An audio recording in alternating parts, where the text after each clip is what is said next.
Welcome to 502 Conversations. I'm Brian Kirby, and my guest today, once again, is Katharine Beals. Dr. Katharine Beals, how are you doing today? I am well. It's great to be back. Looking forward to our conversation. Let me give you a proper introduction. Dr. Beals has a PhD in linguistics, is adjunct assistant at the Graduate School of Education at the University of Pennsylvania, and is an adjunct professor at both the Drexel University and Temple University Schools of Education. She specializes in language and literacy acquisition in autism, language technologies for autistic individuals, educational challenges for students with autism, evidence-based instruction, and the problems with facilitated communication as an intervention in autism.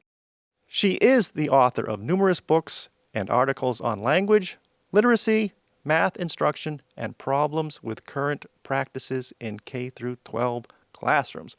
Welcome, and thank you so much again for being here. You were on a few months ago to speak about problems with teaching grit and growth mindset and the lack of evidence. And so today we're talking about communication techniques for non or minimally verbal persons. So let's first hit on one that you and others have investigated and written about extensively, and I'll just start by saying right off the discredited technique of facilitated communication. Let's start with a definition. What is facilitated communication and its synonymous iterations? Facilitated communication is distinct from other forms of augmentative and alternative communication. So it really isn't, effectively, an alternative communication that should be lumped together with the other ones, which are evidence-based. It's distinguished from them by having the constant involvement of another person who has the potential to influence and even control their selection of letters to form messages. And that control can be anything from holding the person's wrist or forearm and exerting various types of pressure that direct the letter selection, usually unwittingly. Usually the person doesn't know they're doing it. Or as the cue becomes more subtle, the tactile cue, over time, the person might be not held at their forearm, but instead further up their arm or on their shoulder. So that's the old quote unquote classic version of FC, but facilitated communication. But then there have evolved newer forms where instead what you see is someone holding up a letterboard in the air for the person, who is then index finger wanders around, and then there's some sort of influence of a cue or a moving board that causes a particular letter to be selected. So it looks a little different, but if you think about it, basically the same thing is happening. It's just that instead of directly influencing the person through physical touch, you are influencing them by moving a board around in front of their finger. Now, there's something to add about where this can evolve, because all forms of FC can evolve into something that looks a lot more subtle than that. So I could speak about that. We'll get into that as we go, Yeah. I think. How did you become interested in it's such a, can I just say FC? Yes. FC equals facilitated communication. And well, there are other forms of it, rapid prompting method, right? Or speaking to communicate or typing to communicate. So we're just going to use FC because it's the same thing, even though they may deny it. We'll get into that bit later. Okay. So FC, so why do you write and speak about it? What's your interest in this? Well, I first became aware that it had come back, which surprised me because I knew about the original debunking in the 90s. I first became aware that it had come back when I had gotten into the business as a linguist and as the mother of an autistic child who had trouble learning English. I started at that time doing a lot of thinking about how it is that kids with autism acquire language and what are the obstacles. And then when I became aware of some local groups that involved kids that were more autistic than my son and nonetheless were producing much more sophisticated communications through these methods, I started to wonder, what was going on. And in particular, I already knew about the touch-based, the old form of it having been discredited, but I hadn't really explored these newer forms, the held-up letterboard forms that potentially could be something else. But from the beginning, it just didn't make any sense to me as a linguist, as someone who was familiar with the language acquisition process in autism, that you could have someone who isn't tuning into the language around him or her and making eye contact and connecting with what other people are talking about. It didn't make any sense to me that someone with those very autistic, characteristic of autism symptoms would be able to pick up the complex sentence structures and vocabulary that you see in these typed out messages. So that was my starting point for the more subtle, newer forms of it. And then I started learning more about how the influence works in these more subtle ways. And I think part of my concern is that we know that there are evidence-based ways of teaching these individuals, and that this is not a teaching method, and what it is, the skills that it is showing, that the skills that these methods are kind of supposedly unleashing don't make any sense. So clearly there were some lost opportunities, lost opportunities for learning that were going on with everybody who was using this, who I found to be using this method. So that's where my concerns started coming from. Okay, so you've hit like 4 major things that I want to talk about there. Yeah. We'll have to go, I don't know what order we'll take these, but one of them is, if you look closely, sometimes the person, I don't know what you call the facilitated person, the subject, I'll say the subject. The subject is sometimes not engaged in what's going on, which you called tuning in or connecting. All right. The other one is this so-called extraordinary ability to communicate once they start the method, like this unlocking of previously unknown ability in written language and math or whatever. I just want to be clear, though, when we're talking about this, it has been tested. I mean, we'll go through this, of course, but right up front, it's been tested. There's no evidence of independent typing. The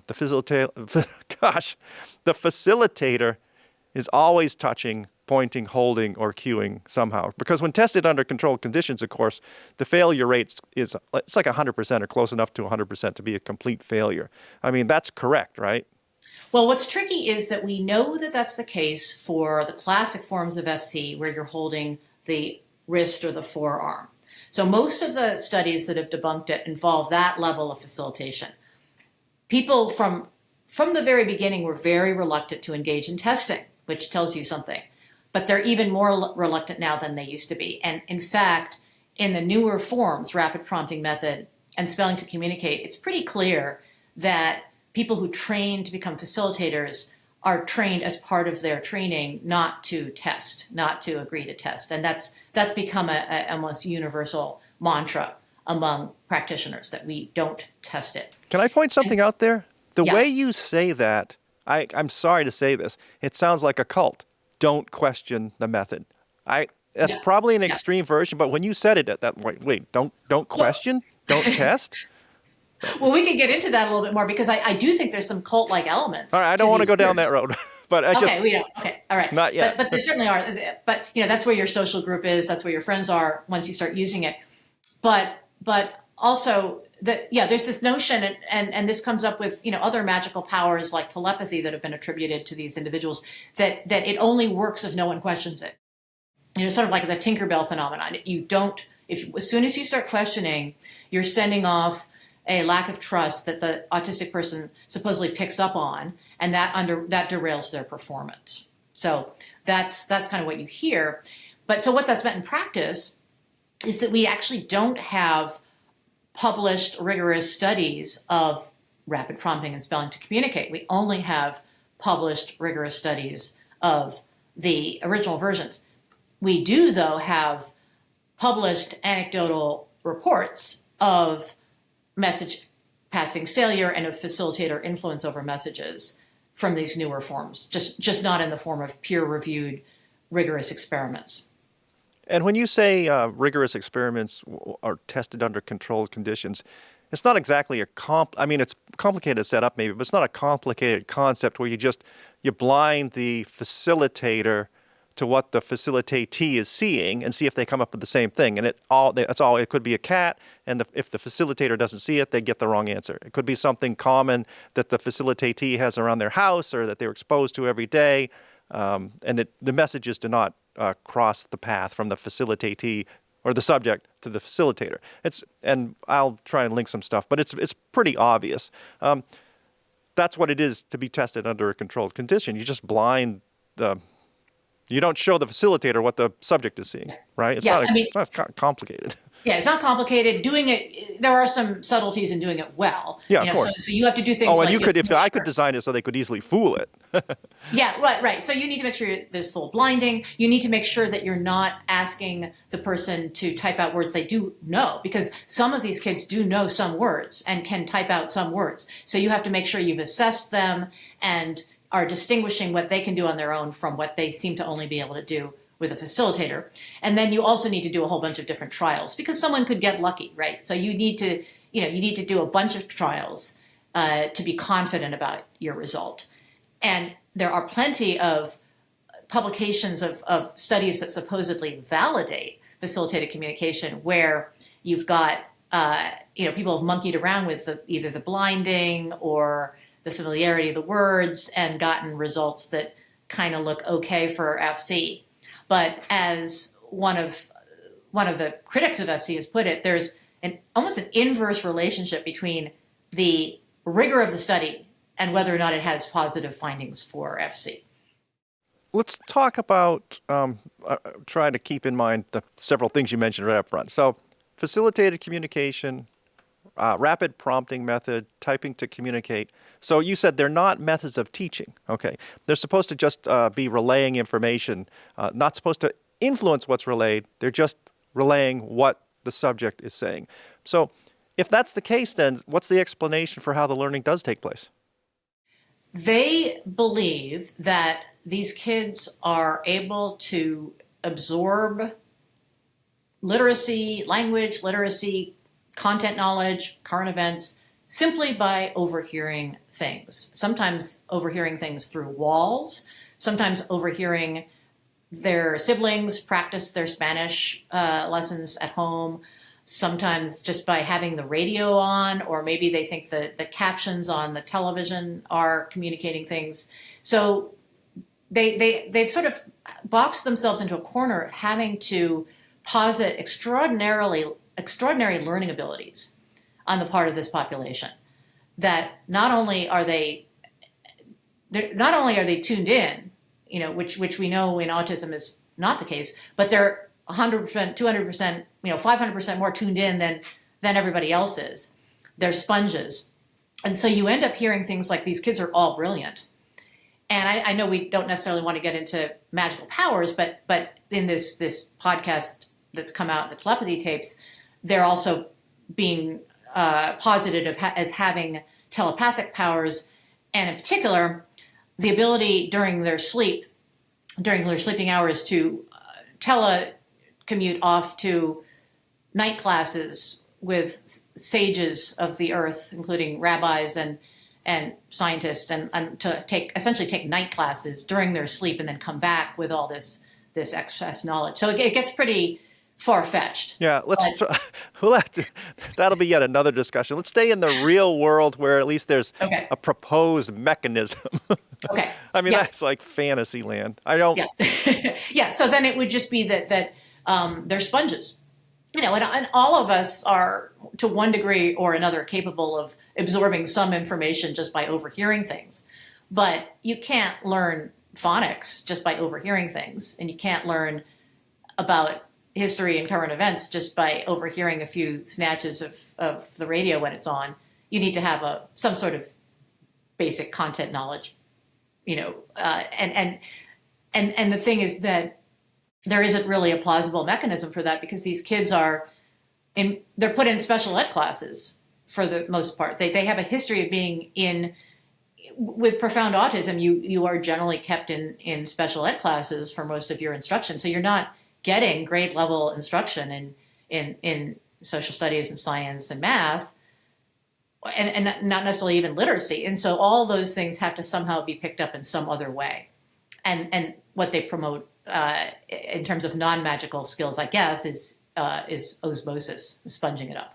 It's interesting that this is adopted as it can be adopted into schools. At least it was a while ago for augmented and assistive communication.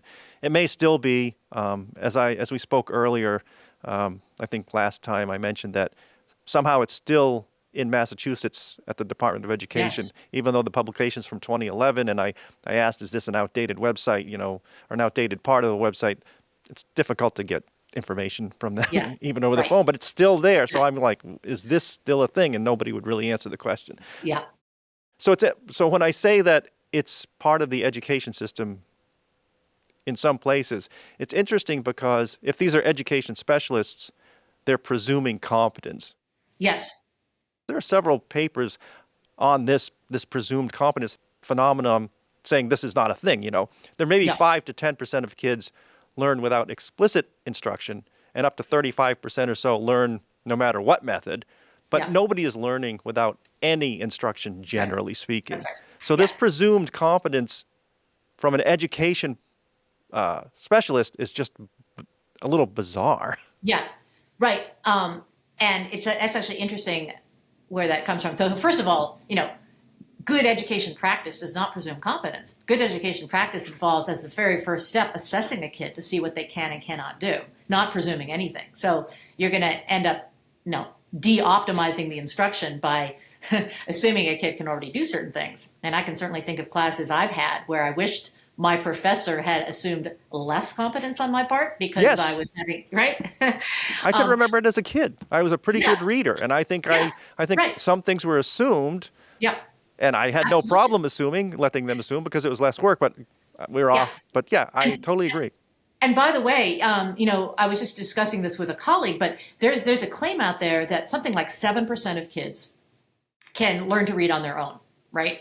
That number gets cited over and over and over again. But if you trace down the footnote and you find the source, you find that it was essentially made up, right? Because if you think about it, someone just threw out that number, and then it became everybody wants to know what the number is when they talk about reading. So they cite this 7%, but it was made up. And if you think about it, how would you even measure that? How would you even be able to do an experiment that would establish what percentage of readers can learn to read on their own, right? So we don't even know, but it looks like even in cases where a kid appears to know how to read by the time they go to school, without the parents having consciously taught them anything, they're sitting down with a Dr. Seuss book at night with their kid, and the kid is following along these sound patterns and making inferences. And so that's still systematic instruction. It's just that it was initiated by the kid, right? And with autism, with profound autism, there isn't attention to voices, and there isn't attention to a page of words where the kids are scanning the letters and listening and making connections between the read out loud words and the printed words. So they're just, even just taking literacy, basic literacy, there isn't an obvious avenue to how these kids would know how to associate meaningful words with sounds, right? And therefore, and then be able to type out these messages, even basic ones. Speaking of presumptions, the other thing that proponents presume is superiority of the typed word over other forms of communication. I say that I have seen this myself. I have seen disturbing videos of non-speaking individuals. They'll show resistance to facilitated communication, only to be forcibly redirected or intentionally redirected, to put it mildly. But showing resistance is communicating. It's not like I had to search for these disturbing videos, because they're actually segments in videos that proponents use, and they distribute to gather support for facilitated communication. So, and the kids are looking away. They don't want to do it. So why do facilitated communicators, rapid prompting, typing to communicate, whatever it is, so why do they ignore these physical and obvious signs of communication? They have convinced themselves that autism is a motor disorder where the person cannot control their body. And they have convinced themselves that, as one of the big proponents, the Elizabeth Vossler of Spelling to Communicate puts it, insides don't match outsides. And Wait, what? Say that again? Insides, like as in the brain, does not match outsides. Okay. And so a kid can look like they're not paying attention. They can look like they don't want to do the spelling. You can't apparently use any of their physical behavior, their moving away, their cries of distress, any of that, as indicative of anything, because in their worldview, none of that means anything. The only thing that matters is what they're typing with their extended index finger to a held up or very highly cued letterboard situation. And that's extremely eerie if you think about it, because they're essentially locking these kids in, even more than they already are locked in, by saying that none of the external behaviors matter. It's not clear when you would ever, what a kid who doesn't want to be doing this could ever say to convince someone who believes in FC that they really don't want to do it. Because everything they do is being written off as, well, they can't control their bodies. Yeah, and I'm pretty sure no facilitator has ever typed the message, please leave me alone and go away. Right. Yeah. I don't mean to be glib there, but the messages are always, they're never things like that. Unless we go into a really dark path. We won't go down there. Yeah. And by the way, a lot of the messages, it's like a Tupperware party. A lot of the messages are about trying to get more people to do facilitated communication. So a lot of the messages that are typed out by these teenaged and older kids are, more kids need to do this. We need to get all kids doing this. So that's another sinister aspect of it, is that the kids are being used as a way to sell the business that their parents are paying for and that they're part of. That's a great point. So they're using facilitated communication to sell it. So that brings me to some of the uncontrolled studies with this circular reasoning.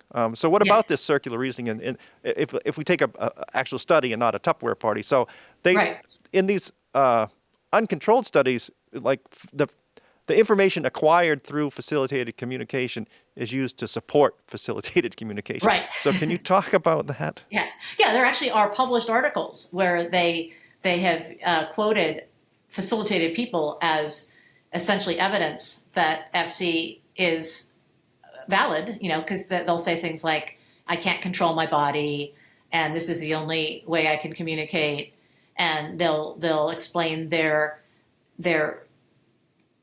motor version of autism, and they'll say they'll attest that this is in fact this is what autism really is. They'll say that they'll type out that autism is not a social disorder, it's a motor disorder, and then that circular reasoning, this output that's supposed to justify FC is generated by FC. So, and it just seems like people often fall into that trap. It's a little hard to wrap your mind sometimes around just how circular that is, especially if you're not prone to be skeptical about it in the first place.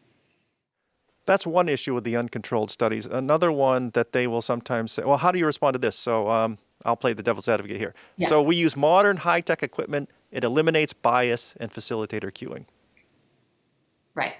Well, you can never eliminate bias. No matter how high-tech your equipment is, someone needs to set up the experiment. Someone needs to interpret the results.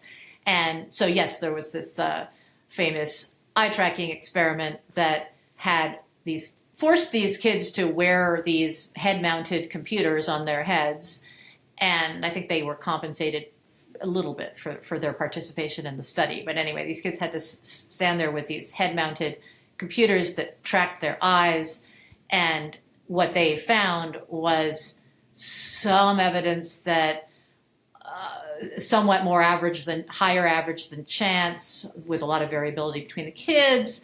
The kids looked ahead at a letter before pointing to it. And they decided that, and this is where subjectivity comes in, they decided that looking ahead to a letter before pointing to it was evidence of intentional pointing, right?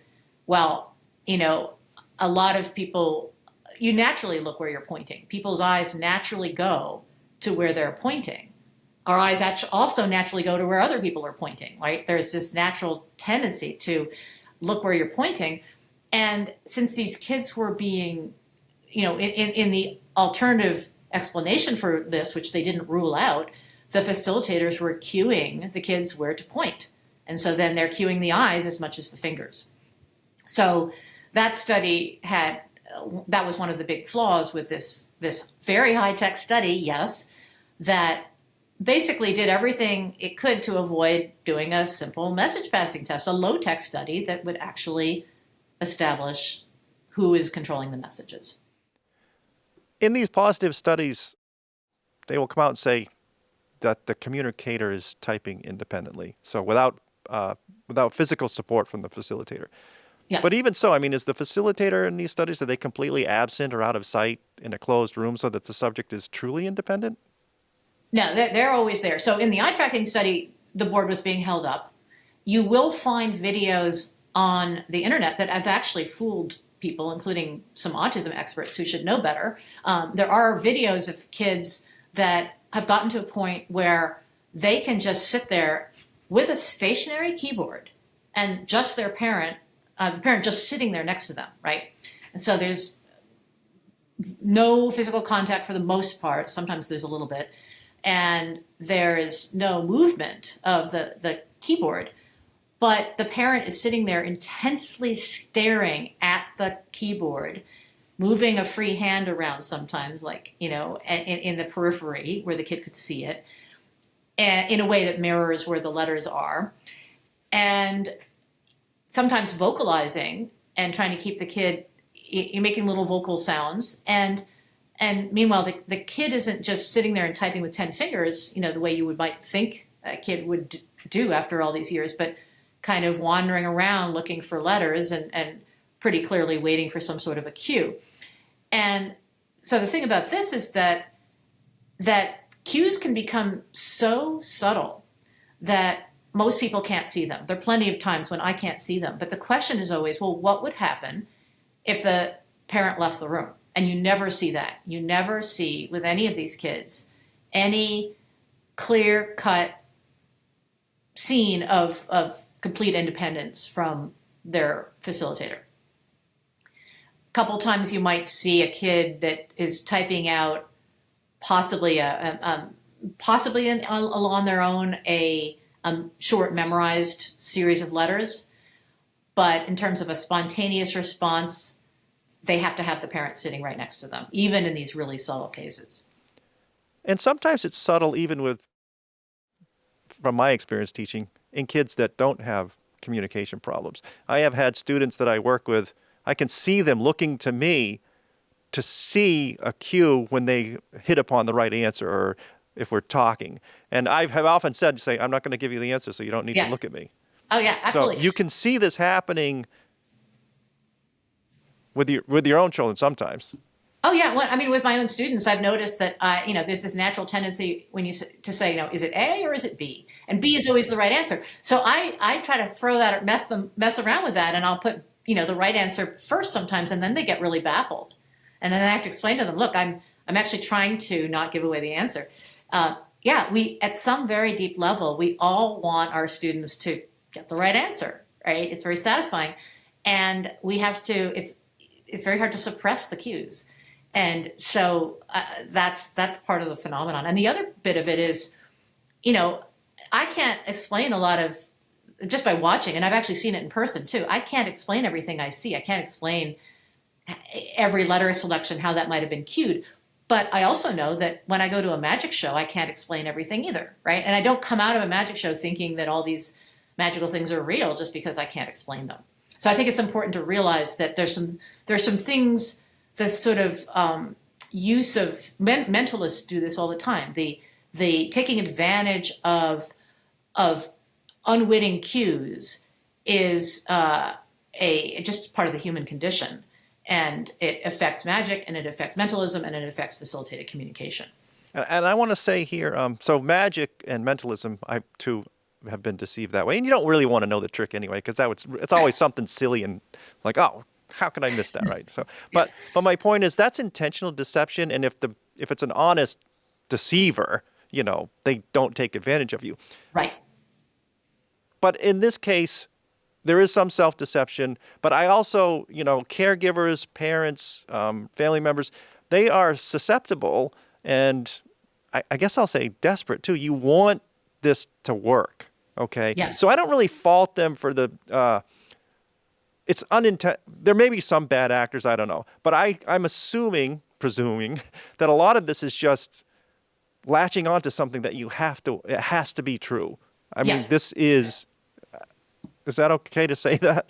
Yeah, well, I mean, I think the reality that needs to be more clearly acknowledged and people need to be more open about is that with profound autism, the evidence-based things, while they're evidence-based, don't have that big an impact.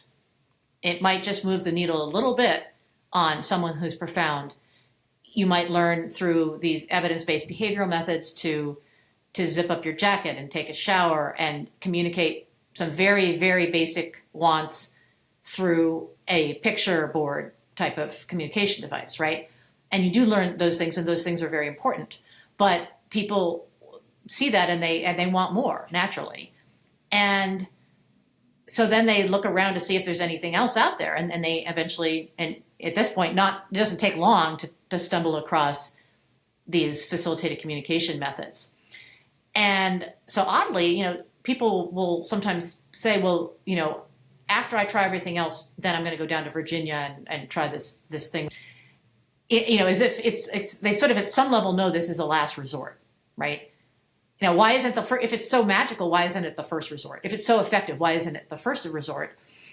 And I'm also reminded a little bit of that famous Sherlock Holmes saying, like, when all other explanations have been ruled out, whatever is left must be the actual explanation. So they're kind of thinking, if once all the other more standard treatments have been tried and they don't work, what's left must be the thing that works. I think that's the chain of reasoning in some cases that parents go through. So facilitated communication, and that was tested under controlled conditions, and it was discredited. So then we move on to this rapid prompting method and spelling to communicate or typing to communicate, whatever spelling, it is. Yeah. Okay. If you watch the rapid prompting, you can see the letterboard. It's, they are moving this letterboard around, and the subjects are still looking off, just like in facilitated communication.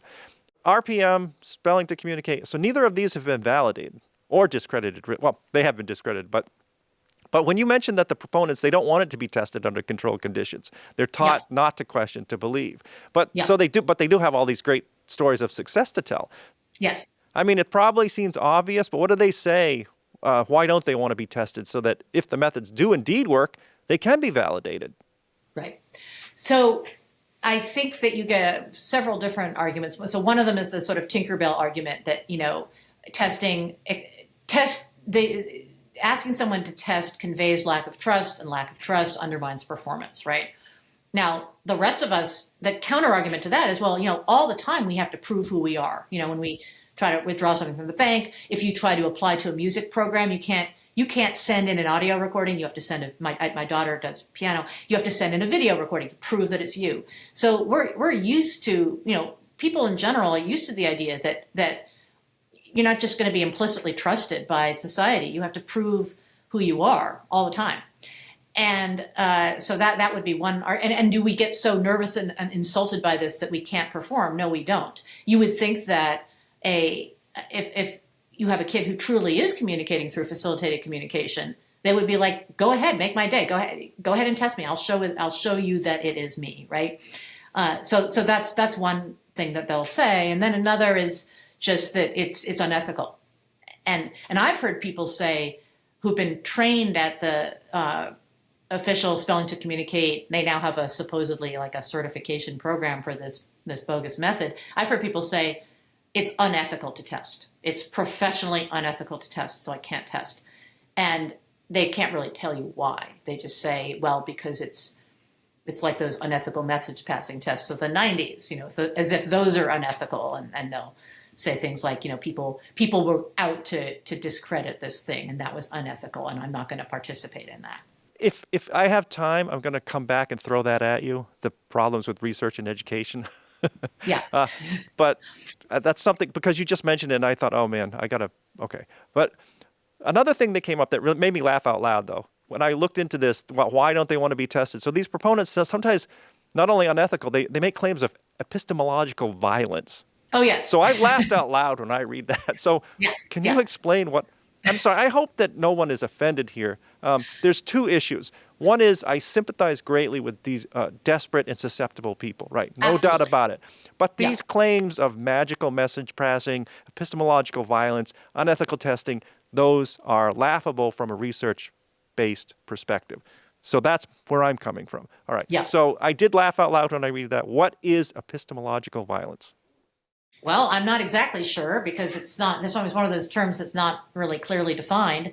But I assume epistemology having to do with knowledge and existence, that it somehow is in some deep way attacking the worldview and even the existence of these individuals as they are presented by the proponents of facilitated communication. That we're erasing, maybe to use another term of the day, we're erasing the supposedly intact personas and minds of these the intact, I should say, the purportedly intact skills and the personalities that emerge through the typing that are different from the actual personalities, that we're trying to erase these components of these individuals. I must say I also laughed out loud when I read that, because this will get into research in education, that they say something like facilitated communication research. The research is designed, and then they put consciously or not, I think. So it's designed to invalidate FC. So Yes.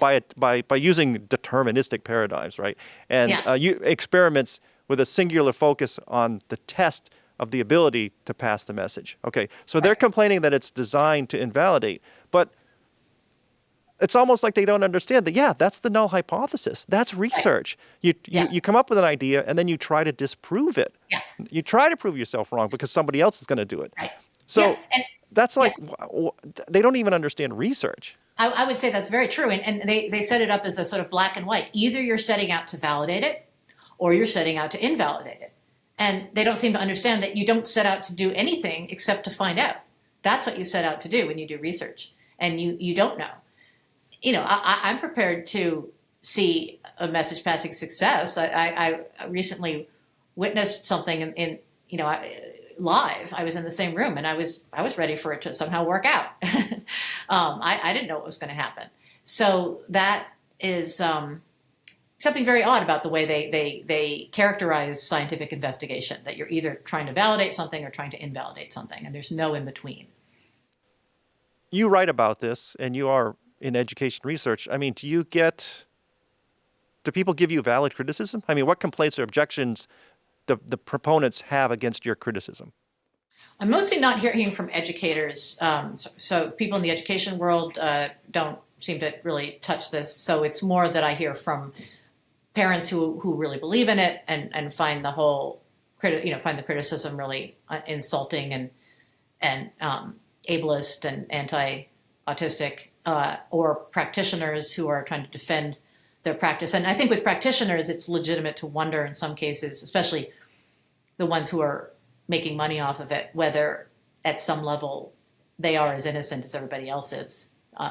So the kinds of arguments I'll get against what I write is that I don't understand the new way of looking at autism. So supposedly there's this new way of looking at autism where it's a motor disorder, not a social disorder, and so supposedly I'm stuck in the past. I'm stuck with these past outdated views of autism. I'm stuck with these past outdated, supposedly, studies from the 90s. And I don't know about these new theories. Some of them, the word apraxia is used sometimes to describe the supposed motor disorder in autism. I've been told again and again that I don't understand apraxia. So that's the kind of things that I will hear more from people in the profound autism and facilitated communication world than from educators. But I can certainly think of parallels in education where you've got this very non-evidence-based way of supposedly establishing, evidence. So there's, math books by proponents of, progressive non-evidence-based math that are essentially based on field notes and anecdotes, and that's not evidence, but a lot of people seem to think that is evidence. So one of the reasons you're stuck with the studies of the 90s is because we just go back a few minutes. They won't test. They won't So test. what are you supposed to do? I mean, and it does look exactly like the same thing. That's got a new name, but it's still facilitated communication. Yeah. And they can also point to, this. You said you don't hear from educators, but there are universities where they have investigated this, and they still have a center for it. And I know that. Still based in my state, I think they tried to pass a bill that this would become a thing that would be taught. I don't know how many schools it's in. I don't know how many proponents have skirted through the education system because, like you say,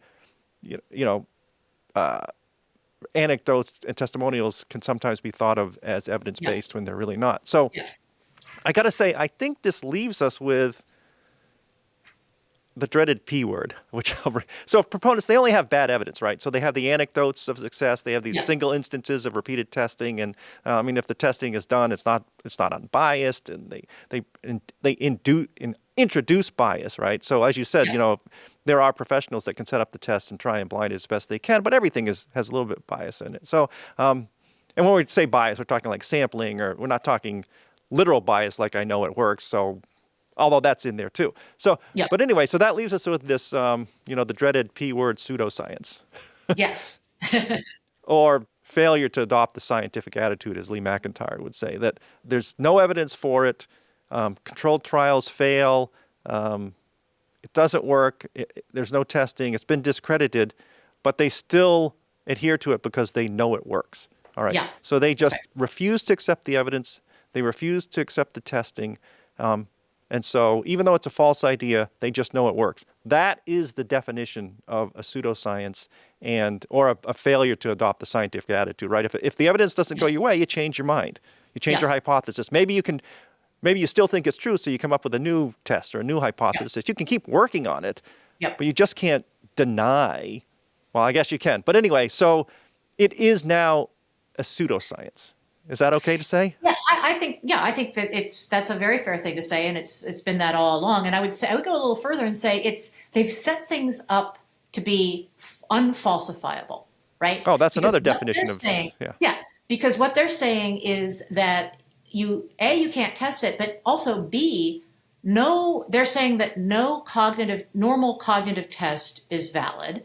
Because they would say that even a nonverbal IQ test where you have kids manipulating shapes is invalid because of the purported motor difficulties that these kids have. So if you think about how any test in this world that we live in works, every test has some point at which you're using your body to do something, whether you're filling in a circle on an SAT test, or you're picking out a certain color shape because you've been prompted to do that for a comprehension test, right? And so they've got a way of basically invalidating every single test and saying that there is no way to validate not only the method, but the purported cognitive skills and language comprehension ability of these kids. And before someone comments or anything, I know that there have been books and papers written on the demarcation between pseudoscience and science, right? But so I'm not going down that whole road. But yes, so when I say this is a pseudoscience, I mean, it's going to fit into, this is clearly demarcated. So I don't want to get into a philosophical talk here. But So then there are two issues as I see it. So we talked about, you have the desperate parents and the caregivers, and then you have academia, which I'm separating because I totally get, being desperate and trying anything and listening to your friends or a Facebook group, this thing's so amazing, you got to try it. What I don't get is academia being so ignorant of science and turning away from honest evaluation. So, I mean, I understand it more that I have a master's in education, and some of the things I saw that get touted, I'm sorry to say, that get touted as research and education. And it's confusing, right? It comes from academics, and I'm thinking, wait, so that's not quality or valid or reliable, so why are we talking about that? Okay. Right. How do you interpret that? I understand the parents and the desperation, the academia part. What's going on? Yeah. Well, so I think there's several different components.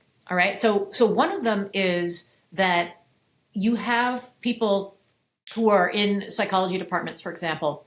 I can think of a couple who were doing more or less evidence-based psychology for a while, and then they had a non-speaking, profoundly autistic child.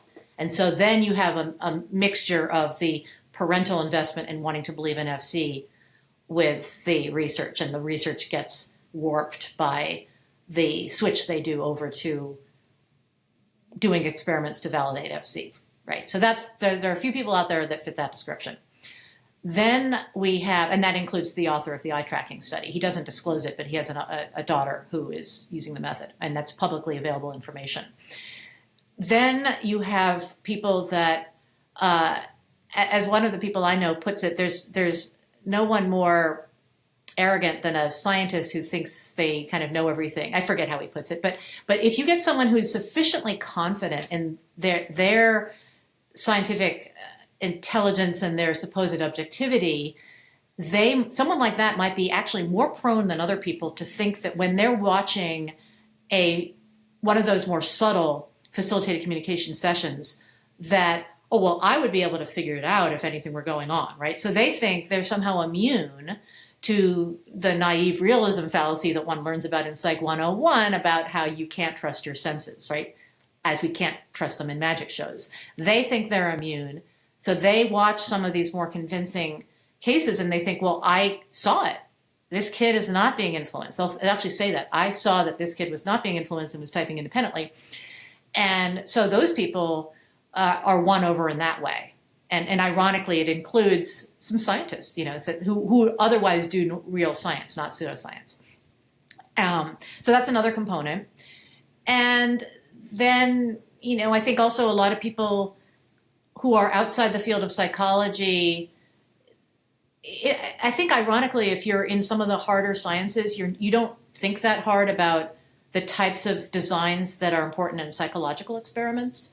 And so you might read some of these not great but high-tech experiment papers, papers that write these things up. And like if you're a physicist or a chemist, you might not realize that there are a lot of things you need to think about when you do a psychological experiment that you wouldn't have to think about if you're doing a chemistry experiment. So I think that's a big part of it. And then I think when you get to education, there's another variable, which I'm sure you've seen, where it's for one thing, there's a lot of stuff in education that isn't evidence-based, and there's one particular very popular notion that's only now starting to recede, which is this whole language balanced literacy business, where there's an assumption that these kids can pick up literacy just by osmosis. And that, of course, very much intersects with the idea, the notions of how these profoundly autistic individuals pick up literacy. Okay, so now comes the time when I unintentionally, what's the term? Anyway. Inadvertently? When I insult my guest. Okay, please. So may I add that, so first of all, I think there's two things I'm thinking here. One is if you go through your undergraduate degree and you want to be a teacher, then you go and get your master's in education, because that's what happens a lot now. A lot of master's degrees in school now. In fact, it would be rare in my area, I think, not to find someone that has an undergraduate degree in their chosen field and then a master's of education so they can teach that. So may I say that there's a presumption that when you're being taught in graduate school, what you're being taught is correct. So you're just going to go and do it, right? You don't always challenge your professors, and if you do, you can ruffle some feathers, even if you have perfectly valid questions, as I have found. Okay. Yeah. So and I don't blame people. I'm paying whatever. I'm getting my master's degree. I'm being taught what's correct, right? It's a fairly safe assumption to make. Okay. Yeah. And then, so that's one thing. But then also, I must say, I see flawed education research quite frequently. So bias sampling, questions of reliability and validity, faulty A before B, so A caused B reasoning, and much more than that. And this is not from just graduate students. It can also be from the professors, right, who don't like hypotheses, right? They don't like testing. So you are, I don't know, I'm not insulting you here. So No, I don't know if there's a question in there or not, but I also see that once the school system adopts something, it's tough saying, you know what, I think you made a mistake here. Yep. I don't know Yep. I don't know what the question is there, but Well, yeah, I mean, I'm teaching class at Temple, a couple of classes at Temple where we really try to focus on evidence-based instruction. And I like to try to present things with a straight face and sort of talk them through and try to get to see if they can see that this is bullshit, right? So I like to throw papers that are actually bad papers at them and ask them to look at them. So I'm trying very hard to get them to think more critically about what evidence is by having them experience themselves drawing false conclusions from papers that are actually not good papers.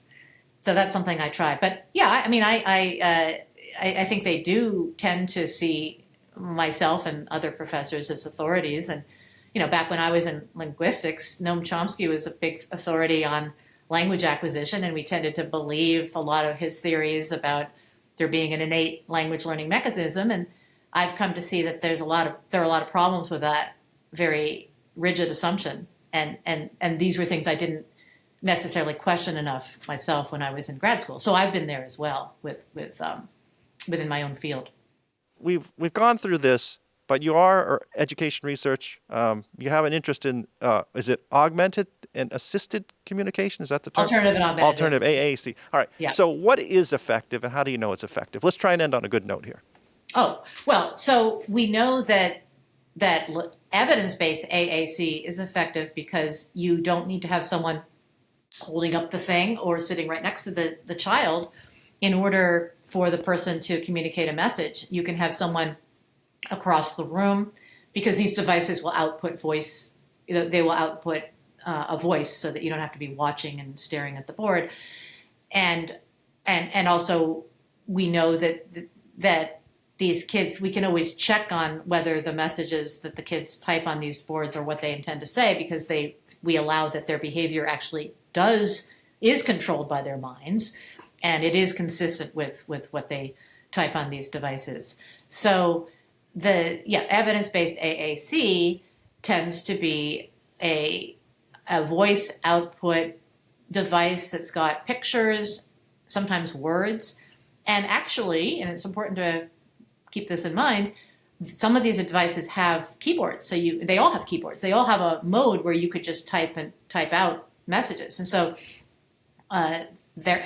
they are set up for independent communication without someone sitting there hovering, holding the hand, etc.